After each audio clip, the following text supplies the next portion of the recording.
Hello students, मैं सभी CMS के 6-7 ईयर में स्टडी करने वाले सभी स्टूडेंट्स का CMS के यूट्यूब चैनल पर आप लोगों का स्वागत करता हूं। आज मैं अपने फर्स्ट इस चैनल पर आप लोगों को सेंटेंस के बारे में स्टडी कराऊंगा। सेंटेंस क्या होता है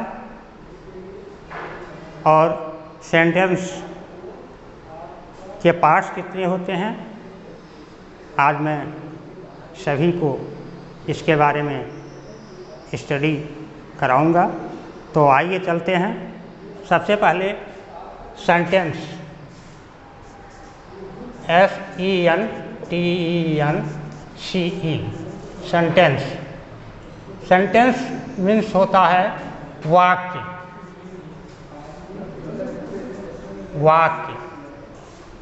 अब सेंटेंस का सबसे पहले हम लोगों को डेफिनेशन मालूम होना चाहिए। तो सेंटेंस का जो डेफिनेशन है DEFINITION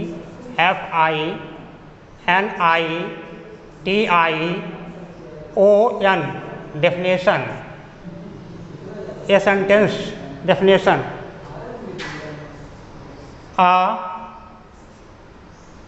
a group of words GROUP a group of words which makes a complete sense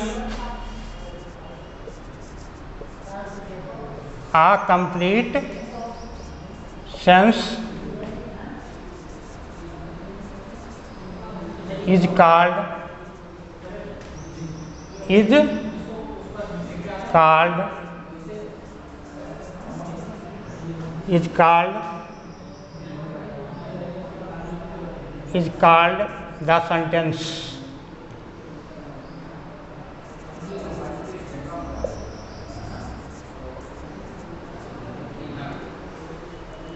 तो एक बार पुनः again students, you can look here at the whiteboard. A group of words which makes a complete sense is called sentence। इसका जो हिंदी आशय होता है शब्दों का वह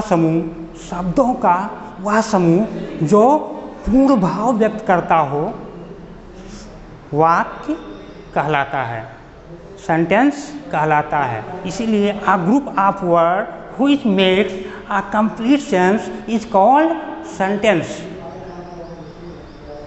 एग्जाम्पल,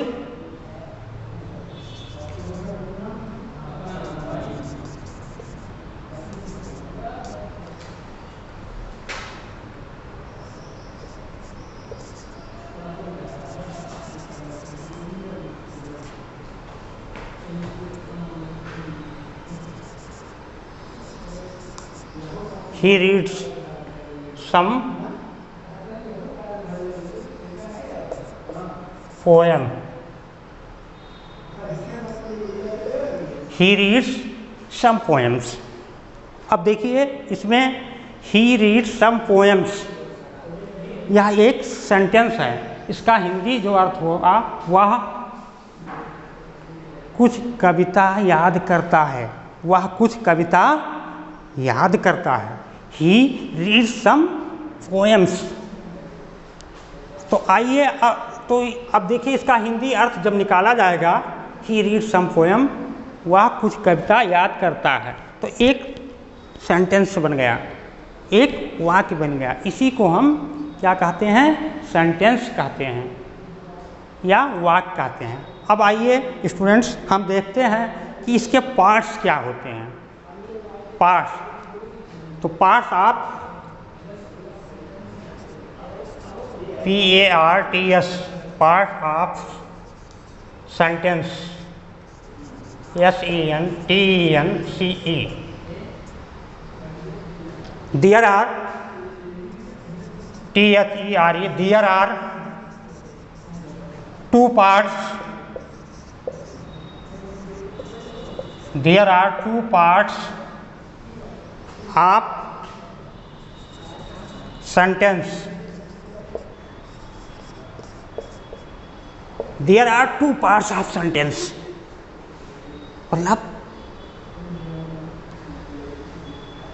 सेंटेंस के दो भाग होते हैं। अमूमन बच्चे जब उनको पार्ट्स के बारे में बताइए तो तमाम बच्चे वो काइंड्स जान लेते हैं। तो काइंड्स सेंटेंस का अलग चीज़ होता है और पार्ट्स सेंटेंस का अलग चीज़ होता है।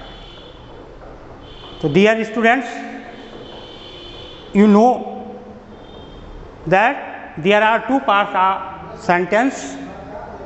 सेंटेंस के दो भाग होते हैं। नंबर एक subject,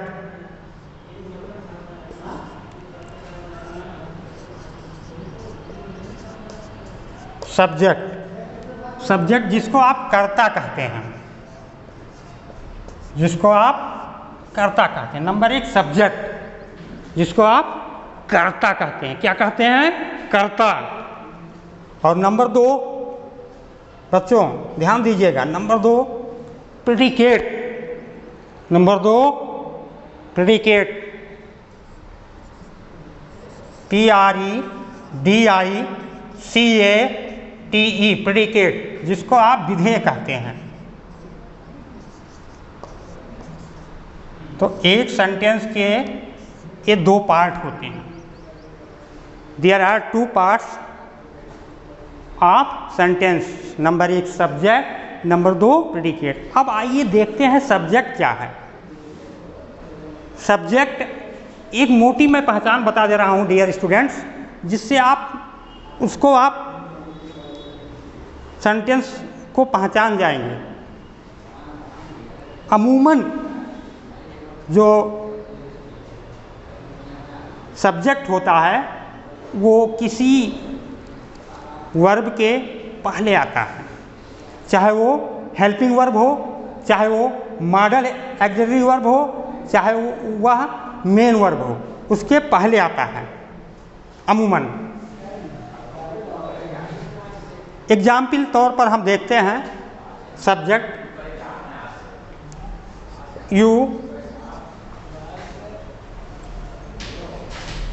you are a good students,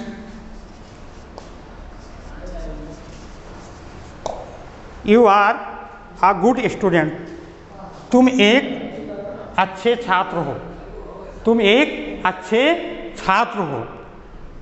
अब देखिए बच्चों इसमें सब्जेक्ट क्या है? You are a good student, तुम एक अच्छे छात्र। अब देखिए इसमें सब्जेक्ट क्या है? सब्जेक्ट का कैसे पता चलता है? आप यू को हाइड कर लो, यू को हाइड कर लो मतलब छुपा लो और पूछिए, क्वेश्चन करिए, क्वेश्चन करिए। क्या क्वेश्चन करिए? आप हिंदी में क्वेश्चन करिए। यू आर ए गुड, तुम एक अच्छे छात्र हो। अब इसको हाइड करिए, कौन अच्छा छात्र है? कौन अच्छा छात्र है? क्या पता चला? तुम। इससे आपको सब्जेक्ट का पता चल जाएगा।